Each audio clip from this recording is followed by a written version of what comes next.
Welcome, fellow dreamers. Welcome to Northland Homestead.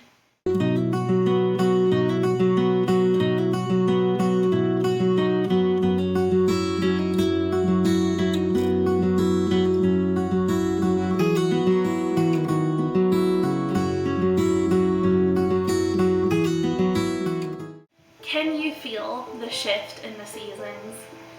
Here in northern Michigan, it's in the 50s this morning, and it feels like heaven. I am a fall girl through and through. I love the fall. It may be a little bit basic, but I don't care. It's definitely the best season. And as a Northland girl, this is paradise. There is magic in the air, and it brings me to life. After all of the summertime funk of not having a routine and feeling a little bit stifled with the heat, I am ready to get into all of the normal life functioning of back to school and enjoying cooking again. So here at the homestead, we're going to start turning our focus to some fall-inspired content. Starting today, we are going to be making some chicken noodle soup. And when I say some, I mean a big pot of chicken noodle soup so that we can preserve it and have it on hand for the colder months when you just need a quick bowl of soup. I am so excited to bring you along for the fall. We have so many wonderful planned videos coming up, so please make sure that you're subscribed to our channel so that you don't miss a thing. I also want to just say thank you so much for all of our recent subscribers. We pay attention to every single one that we get, and we are so excited when we see that we got a new subscriber. So thank you so much for being here, because literally you make our day when we see that we have a subscriber or a comment or a like. It means the world to us. So thank you so much for being here. Now let's get to making a nice pot of chicken noodle soup.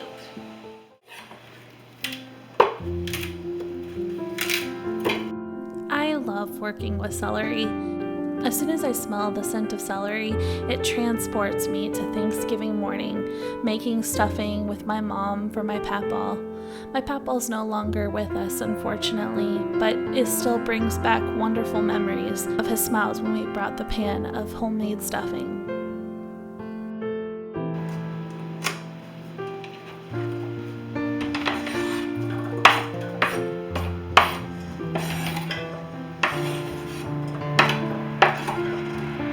My mom's not as much a fan of cooking as I am, but we both really loved those Thursday mornings on Thanksgiving morning working together in the kitchen. It's memories I'll carry with me for the rest of my life.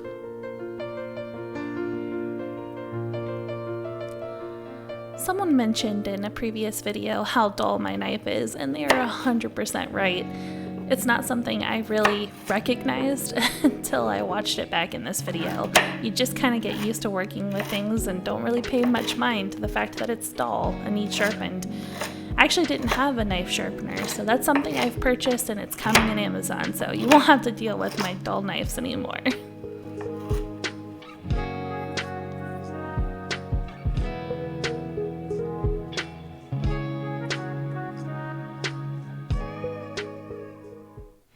Unfortunately, I've realized that I don't have near enough produce for the amount of soup that I'm going to be making, so I'm definitely going to have to run to the grocery store to pick up some more celery and carrots. But before I do that, I need to make my family some breakfast, because just because I have a lot of work to do with this, it doesn't mean life stops and we all have to eat. So I'm going to get to making some breakfast.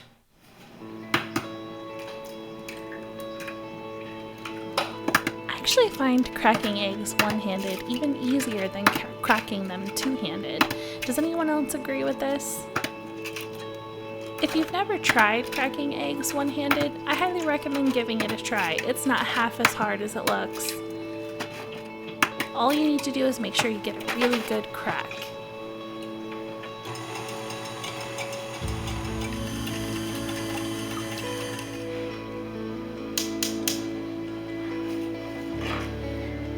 It's just not morning time without something egg-based for breakfast.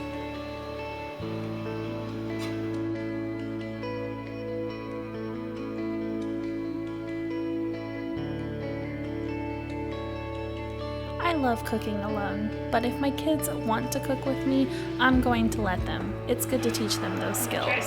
Really careful. Gentle. Please delete that part. I will. Whoops. Here, you want to do it this way, so that you're scraping it gently. Honey, gentle. I want my sons to know how to cook. It's not something you should only teach your daughters. Good job. Boys need to know these life skills as well. Now I'm slicing into a nice fresh homemade loaf of bread to make some toast.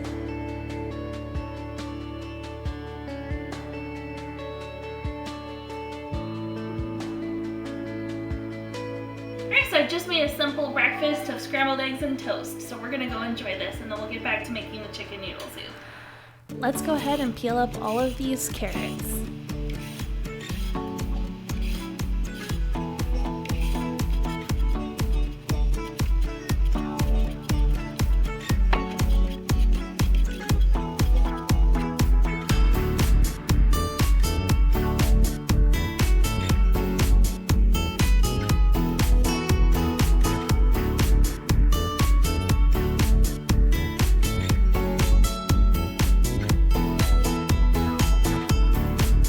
Making sure to compost all of those carrot peels. I'm really trying to build up my soil.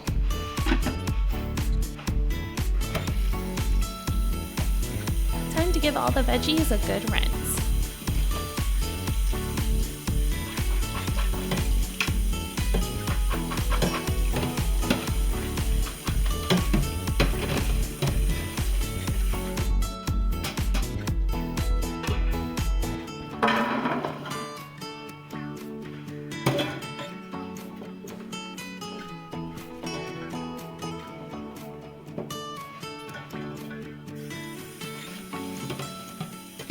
So I prefer shredded carrots in my soups rather than chopped, but this is purely preferential.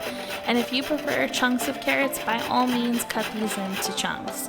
But I personally just prefer to shred them up. I think it makes for a creamier soup and just a more overall thicker consistency.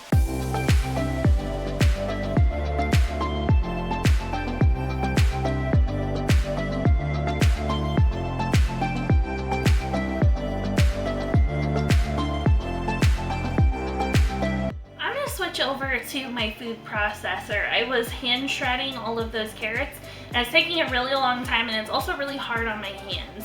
I don't know if I'm starting to get arthritis because I'm only 32 years old, so that seems pretty early to be getting that, but it could be early arthritis. It could just be that this is a difficult job. But anyway, I'm going to switch to the food processor because this is why we have machines like this, so we don't have to work so hard. So let's give that a try.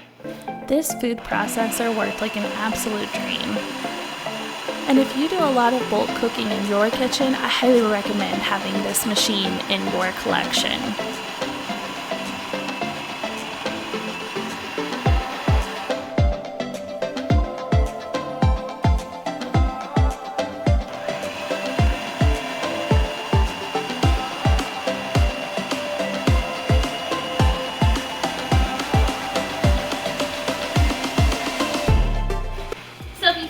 Instagram, you may have seen that a couple weeks ago I cut up a bunch of onions and froze them.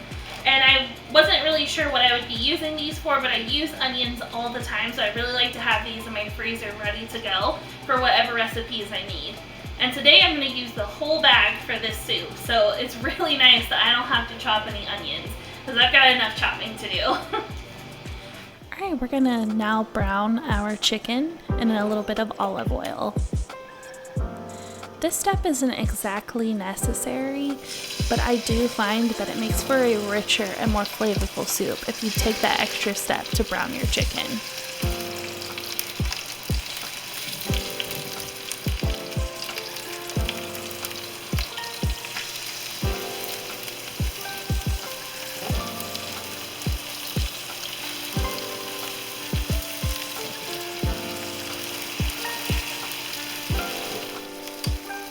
Just look at that nice sear.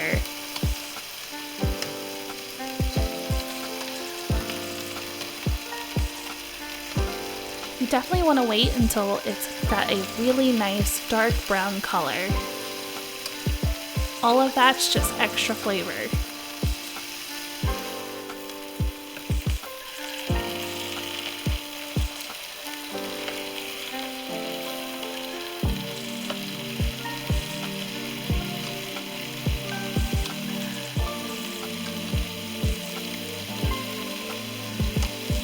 I'm just going to go ahead and deglaze this pan with some organic chicken stock.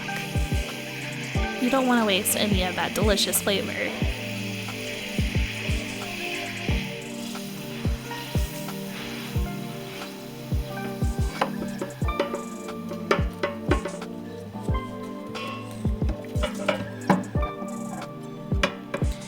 You could either shred or cut the chicken as I did. This is, again, completely up to your preference.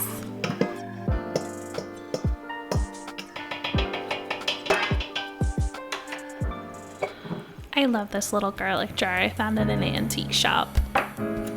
You never know what you're gonna find at an antique store.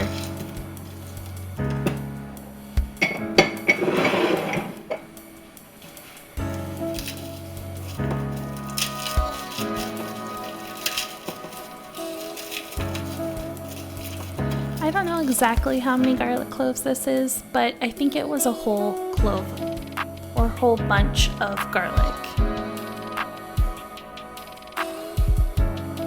I like to use the garlic press just so that it's nice and finely minced.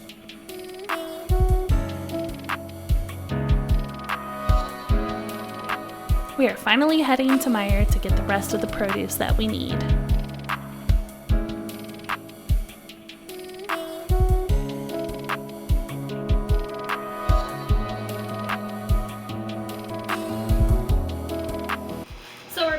Grocery store with our loot of celery. Unfortunately, they didn't have any more carrots. I ordered a couple of bags of organic carrots and then they were out, and they didn't substitute with regular carrots. But that's okay. I actually think there's plenty of carrots inside the pot, so it kind of worked out. What I needed more than anything else was the celery, and that's what I was able to pick up. So I'm going to go ahead and chop that up off camera just because I've already shown you me chopping celery. But I also already got my dishwasher going as well, because that needs to start sterilizing and warming up the jars, or otherwise you have to boil those jars before you put in the hot liquid. But I like to just run it in the dishwasher, that way I know it's fresh and clean and it's the right temperature for canning. So I'm going to go ahead and chop up the celery, and then I'm going to get this going in the pot. Okay, so I've added all of the ingredients into this pot. I need to bring this to a boil and then boil it for 30 minutes.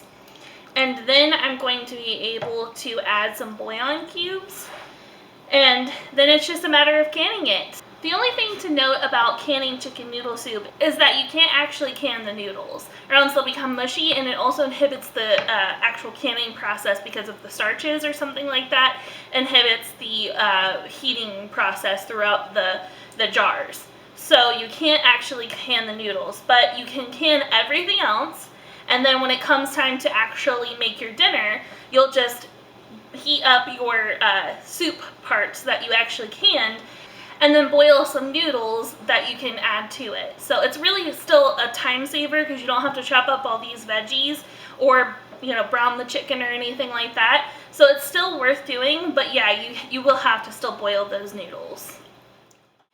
Okay, so the soup is done. Smells absolutely delicious. Okay, so I'm going to go ahead and turn off the heat, and we're going to get this dished into our jars.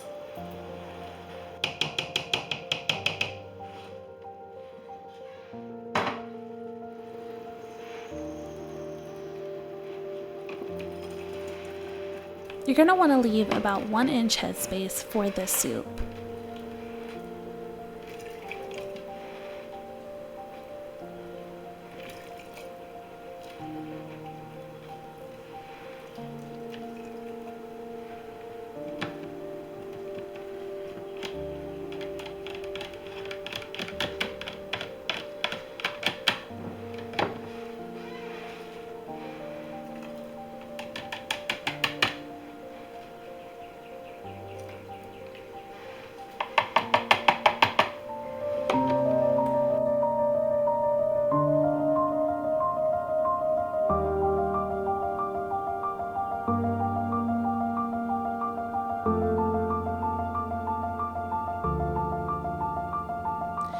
Make sure that you clean off your jars as well, as sometimes they won't get a good seal if food or some sort of liquid is inhibiting the proper seal. I found that out the hard way.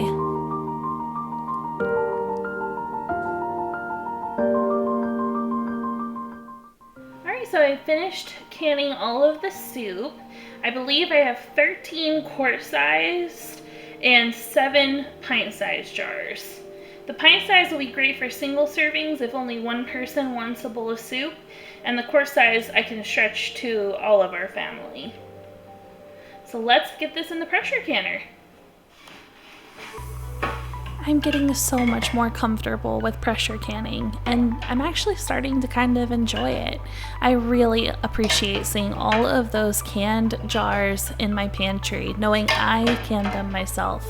It's so rewarding.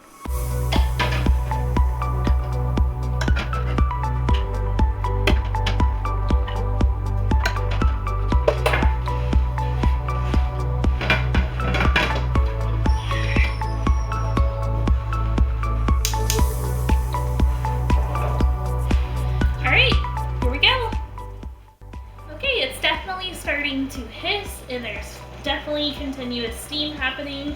I had to actually kind of rewatch my old pressure canning video just to make sure that I'm doing everything above board. So definitely check that video out if you haven't already, because that's a very helpful video that I've actually referenced a couple of times just to make sure I'm doing everything correct. But you definitely want to make sure that steam is coming out continuously. And if you listen carefully, you can hear some hissing. I'm not sure if you can hear that or not, but I definitely hear hissing pretty continuously. So I'm going to go ahead and put the weight on. Woo. Be careful, that's a little hot. Okay, there we go.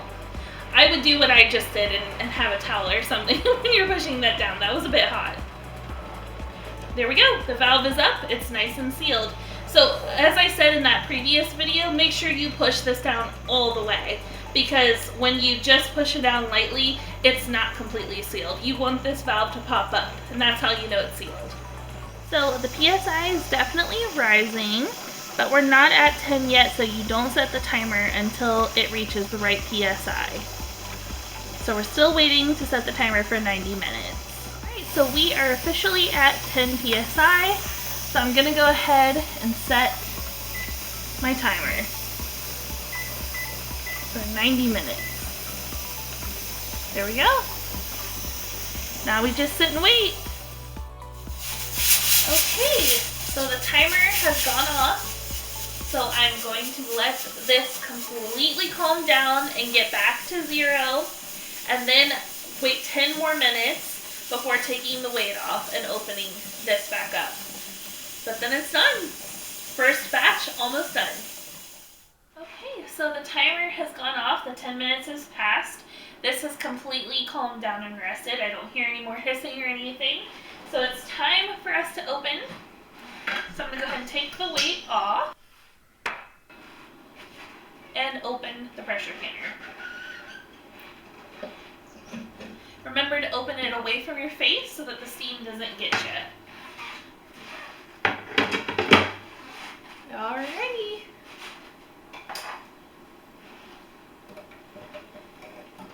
There we have it. Nice, bubbly chicken noodle soup. Or chicken soup. Since filming this, we've actually had quite a few bowls of this soup already, and it's delicious. I highly recommend stocking your pantry with this chicken noodle soup. It's a great thing to have on hand, especially if you get sick. Once your kids are back in school and they're bringing home all those germies, it's good to have. So again, I need to let these rest all night long before I take the rings off, and just let that sit and completely come down to room temperature, and then it can go away for long storage. But I am really tired. It has been a long day. I definitely still have several more batches to do, but I'm going to go ahead and do that off camera so that this video doesn't get too long. But thank you so much for joining us. We truly appreciate every single one of you guys being here. So please like and subscribe to follow our journey, and we'll catch you next time. Bye.